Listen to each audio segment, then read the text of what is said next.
Hello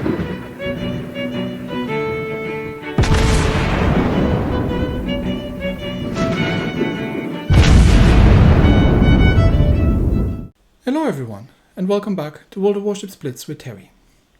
Today we are looking at, once again, a somewhat lower tier ship, one of the lower tier premiums in fact.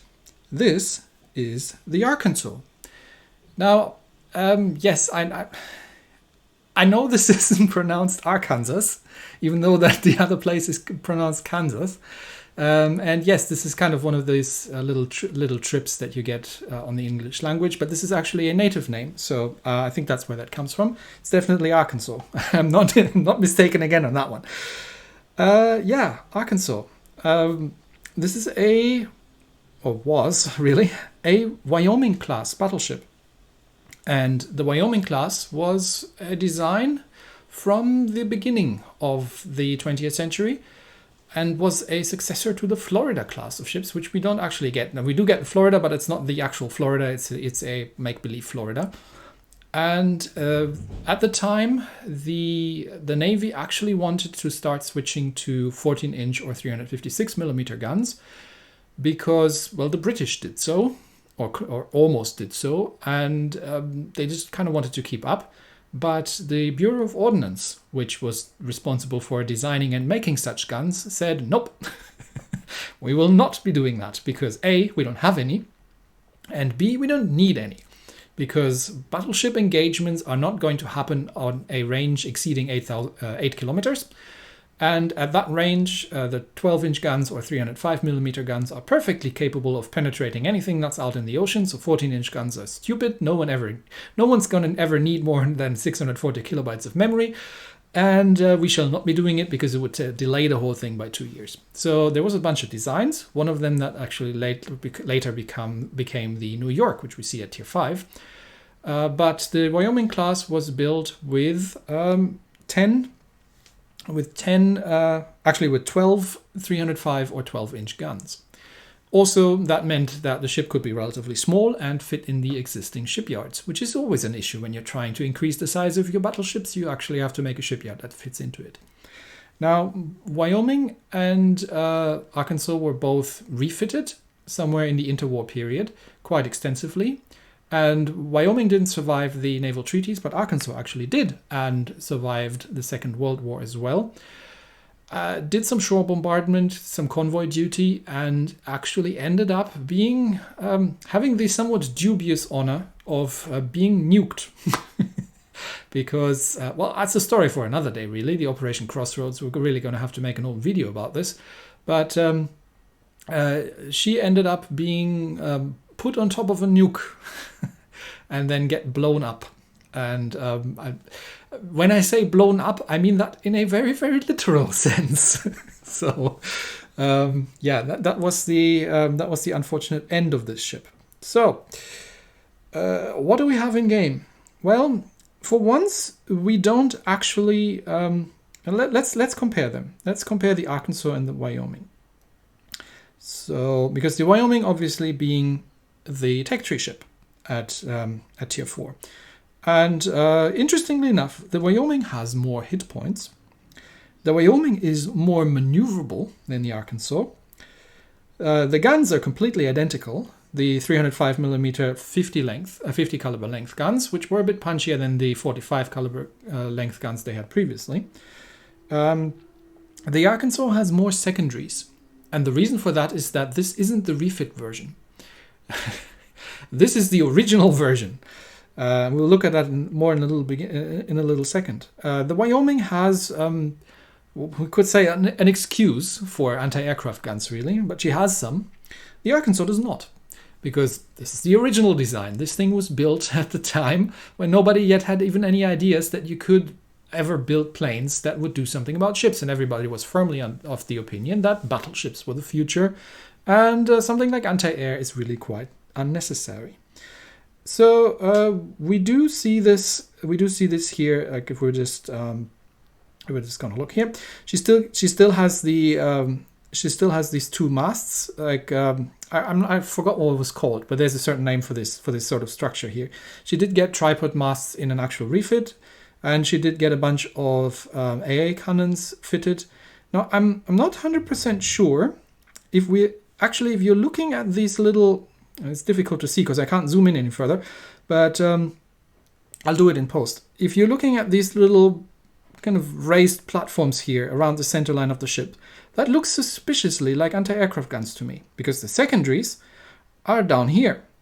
This was actually also an interesting thing that they did, because they had problems with casemate secondaries because water tended to get into them.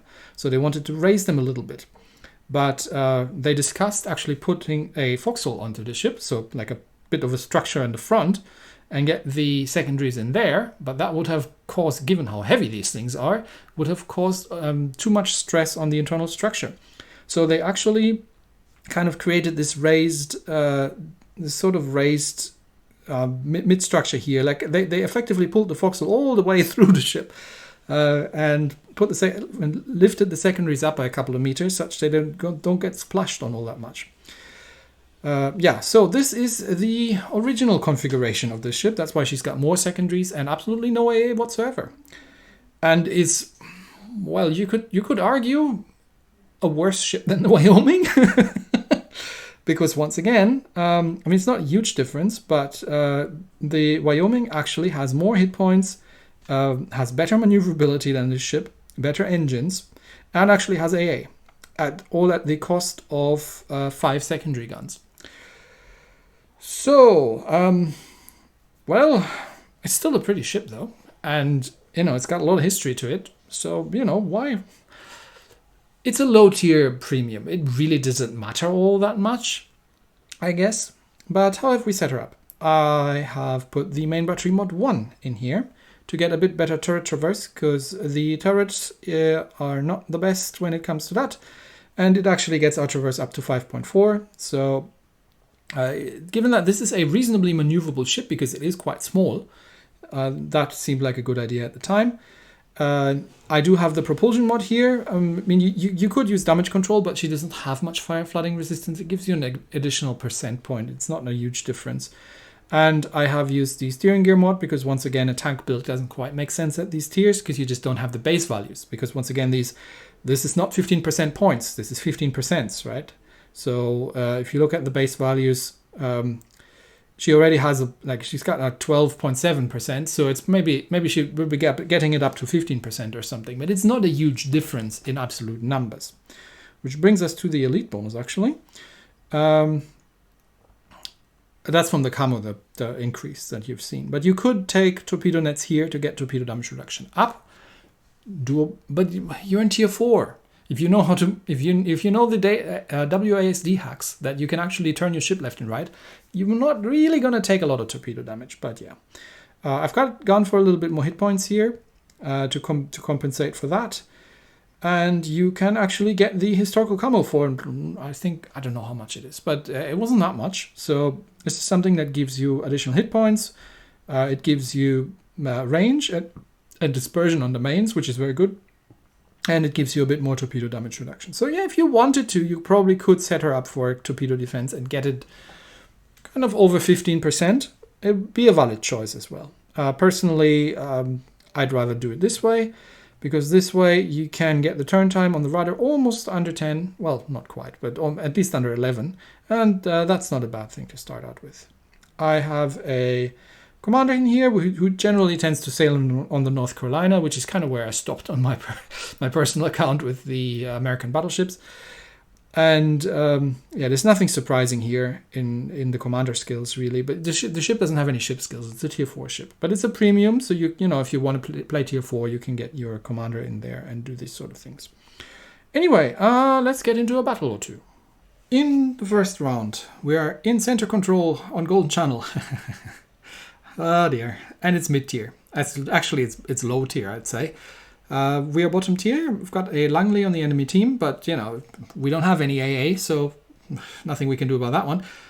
There's a Britannia, a Wyoming, an Ishizuchi, another Wyoming. That's a bot, because low tiers tend to not be that heavily populated. An Emile Bertin, which is a very, very good little cruiser, and a German destroyer. So yeah, mid-tier battles, bottom tier battles.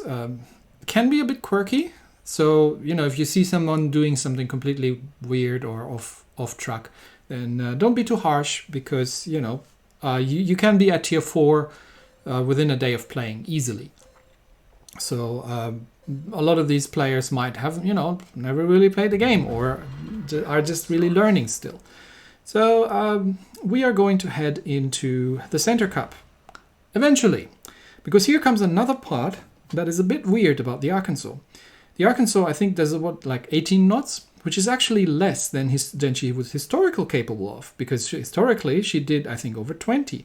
But yeah, this thing is capped at 18 knots because reasons, which means that you're going about your business at a somewhat pedestrian pace.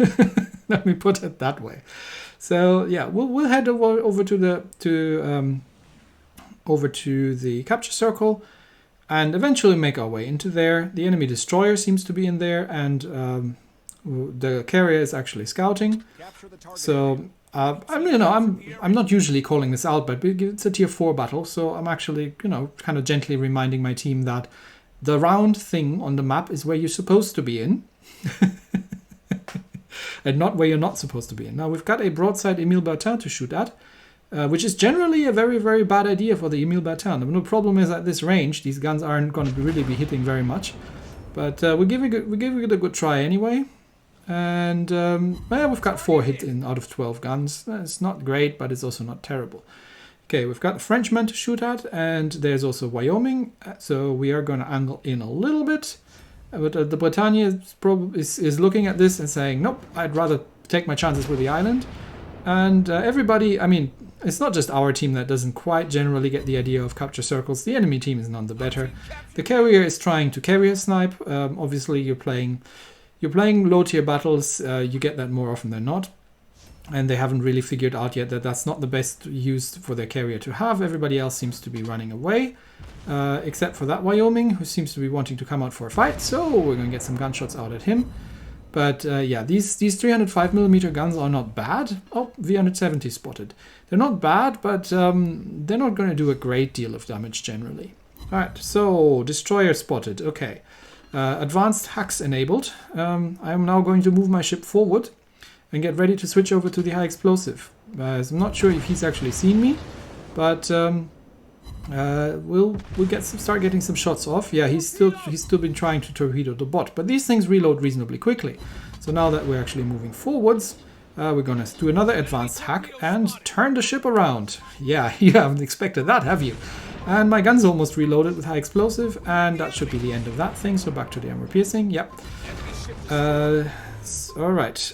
Now, what does it look like? Well, we've killed one ship. We're about to hold the capture circle. There comes some more torpedoes, but I have yet again engaged WASD hacks and actually put the ship in reverse. So Visby, yeah, you don't get into these either. So these torpedoes also have missed. All right, the Emile Bertin is back, and he is not giving me a flat broadside to shoot at, which is really, really, really unfortunate of him. Could have been a little bit more accommodating there. The Visby is trying to long-range torp the enemy Wyoming there. And the Wyoming is coming out to play. So now we're up against our Tech Tree sister ship. Which means we're going to once again pull the ship in reverse, such that we don't get shot at by the Britannia. There's only the Ichizuchi on the other side. And he's trying to shoot at me, but yeah, we are already modifying the speed of our ship. So those have splashed. Bot Wyoming is about currently flooding out, and the carriers seem to be still somewhat busy with each other, so I haven't really come under attack by these things. Okay, now the Britannia has cleared the island, so let's actually kind of get away from this a little bit and see if we can deal with the Ichizuchi first, such that we reduce the number of guns that are shooting at us. And yeah, he should be about deadish. Wyoming's going to run into some torpedoes over there. And so that means we can start shooting at Frenchmen next. I mean, Britannia is a terrible ship. It really is. But it has bigger guns than I do, but it is French. This tier doesn't make any huge difference. So Wyoming's coming back in, and is now coming under friendly carrier attack. Well, because the enemy carrier is dead, so he's got nothing else to do. Wyoming has actually Damaconed. I am not in secondary range, so I am now actually reversing my ship. I know once again MLG hacks being used here. So I think that thing is dead, so now we can just focus on the Britannia again. And he's shooting high explosive at me, which is cute, but not really gonna help you. Okay, double fire, gonna damacom that. I've got a heal, and you're dead. No, not gonna steal that kill. That's fine. Let's just work the Britannia over there. We've done our duty here. We've sat actually inside the capture circle. The destroyers have actually gotten this point as well. So well done, destroyers. You'd be surprised how many people 3 tiers up don't get that idea. But the battleships are cruising around somewhere in the countryside, and I think one of our battleships is actually AFK back there. But yeah, the Britannia is very, very dead, and he's the last ship alive as well. So there's not a massive amount of what he's going to be doing anymore. He's shooting at the destroyers, I think. So I'm just farming some damage here at this point. Yeah, Wyoming or Arkansas really at this tier. You know, just get yourself into a position where you can shoot some stuff and have some fun, because it's tier 4 and you can do 18 knots at best. So flanking maneuvers or anything advanced is really there's really no point for that with these sort of ships. So there we go. That was a victory, and we've done almost 60,000 points of damage. So, you know, it adds up eventually, and we've done a decent amount of capping as well. So yeah, we did come on top of the team, 2 solo caps, and yeah, we had an AFK Courbet, which is actually a good ship. So we still managed to pull that one off. All right, let's go again. In the second battle, once again, this is actually an older recording, as you can see from the opening screen, which actually looks so much better, really. But this is an older game I had laying around, so I figured I'd just include it because it has an interesting ending to it. So yeah, once again we're bottom tier.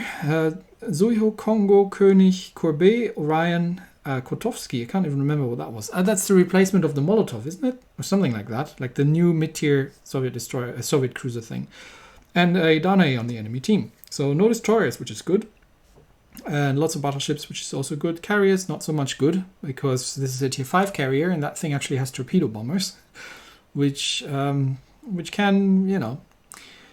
I mean, it's not that you could defend yourself against them in Wyoming either, but anyway. Sand and Sea, the map where you get insta-spotted on spawn, because it's just so tiny. But... It's still amazing every single time what people can get wrong in terms of positioning, given that half the enemy team is spotted within the first 30 seconds of the game. Like that Congo over there. So he's spotted. And I'm spotted, so I'm going to start shooting at the Congo. Okay, there's an Orion. It gives me a better angle, so I'll start shooting at the Orion instead then. And obviously, given that I'm the only one over here, everybody's starting to shoot at me immediately. So insta-fire coming in. That was probably the Orion. There's that Kotowski thingy that I haven't even reviewed yet. So we're going to let that burn. And just see if we can get some nice hits on that fully broadsiding cruiser over there. I think he just started turning by the time I pulled the trigger. Oh no, he has the very convenient lag spike there. Alright, there goes our first heal. And yeah, it looks like... Have a look at my team. What they're doing up there. If you've ever heard the term lemming train, and you were going to go to the dictionary and look up the word lemming train, that's what you would find. Look at them. They're all going over that way.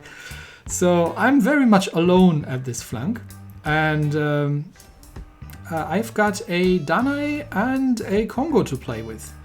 Now the Danae obviously is an issue in terms of torpedoes, so I do have to be a little bit careful here. And the Congo obviously is a very, very good tier 5 ship with 14-inch guns that, well, you know, certain gun designers in the US said weren't really useful, so nobody needs those anyway, right? Alright, so let's put her in reverse, dodge the first spread of Danae tops that is going to come around, otherwise I would have clapped that thing in the side, but they should be there any second now. Yep, there they come. Okay, so these are not going to hit. And someone's shooting at me. I think that was the Congo from over there. Yeah, the Congo is definitely shooting at me as well. So I'm gonna get the island between myself and the Congo. Use my second heal and just wait for the Dane to come around. Now my turrets do take a while to turn, especially the center turrets. You have to go all the way around. So I only actually have no, well, not all of my guns to bear, which means that Dane gets to live another day. But he is in secondary range, which means I am obviously in torpedo range, which means I have to move the ship forward again in order to avoid the inevitable Dane torpedoes that are going to come this way around. And there they come, and yes, they're going to miss, because even with a top speed of 18 knots, I am perfectly capable of outrunning these single file torpedoes there. Now, the Dane probably has realized at this point that he's not going to get that done. Now, the Dane has torpedoes on both sides, as far as I'm aware, so I can't stay there and tank these torpedoes because I'm running out of heals. Unfortunately, my team is still completely lemming training, so I'm going to see how much damage I can do here and try to wear that Congo down, such that both the Dane and the Congo are somewhat of a one-shot kill for my team. And I think I aimed that too close because it was actually over-penetrating the bow section of the Congo instead of actually citadeling him. But the Congo should at this point be aware that I exist. And yeah, he's definitely turning the guns around, but by now I have gotten some hits in. Unfortunately, the carrier is joining the fun as well, and yeah, the Congo hurts. But at this range, the American gun designers actually did have a point, because at this range it doesn't matter if you've got 305 or 356mm guns. At this range, you can hurt.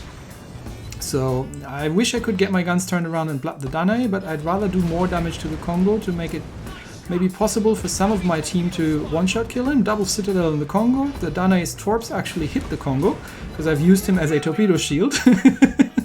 So they do nothing, but I'm not going to get another salvo of this is going to be the end. Probably one more secondary shot, but that should be that then. And I'm dead, yeah. So that evens out the kills. We are ahead on points, but the problem now obviously being that all of my team is completely out of position. Look at these two battleships in the northeastern corner of the map. They are, yes, they've managed to kill the Kotovsky. No, they are now completely useless for our team, because the enemy team should have just enough time to cap us out. Now, there is a Danae, which is on half health, he's healing. The carrier still exists, and the Danae looks like he's going to be running into into almost all of these torpedoes. So that was lucky that he survived, and the Congo should be a one-shot kill actually for the Bogue. So if he can take out both of these guys, that would be great. Now the Bogue's problem obviously is that he's sitting in a corner, because he has put the engines in reverse at the beginning of the game and then set himself into the map corner, which in his position is not a terrible place to be. Now observe what the Danae is doing. Now Danae is obviously shooting at him, but the Danae is also probably going to go and try and get torpedoes away. Now dive bomber hit was nice. And look at these torpedoes. You know where the Danae was aiming? It was along the aiming cone. Now the problem is the aiming cone shows where the ship would have been, and this is a terrible torpedo drop. You could have killed the Danae right here, but it still wouldn't have been enough because the Congo still exists. So that torpedo drop was going along the aiming line. Unfortunately, what he didn't take into account is that while the Bogue was trying very much to reverse into the next map, he didn't have the capacity to do so because he was at the map border. So the aiming line was actually off. And that Danae was very lucky to survive this one. If that torpedo drop had been hitting, we might have had a chance, because the Danae would have been dead and he could have sent the dive bombers against the Congo. But this way, it's both Congo and Danae, and the friendly Congo didn't have a chance to get back in time and get a shot off. So we actually get a defeat here by being capped out. But this has been an interesting and just generally fun little tier 4 battle. That's why I was including it. So yeah, the Arkansas is it a great ship? No, not really. Do you need to have it? Well, if you like historical ships, and if you want to have a low tier premium, and you like to have something that you can use as a captain trainer because she has no ship skills, so it doesn't matter. Sure, it's not a terrible ship. It's just that the Wyoming is equally good, if not better, than this thing, and it's for free. So if you want to spend your money elsewhere, that's absolutely fine. If you like to have a Wyoming class battleship, The Wyoming is a good choice if you really, really want to have the Arkansas and you want to play something in its original pre-refit configuration that has absolutely no A whatsoever at tier 4, then that's the ship of choice for it. Anyway, that's it for today. Thanks everybody, and I'll see you next time. Bye bye.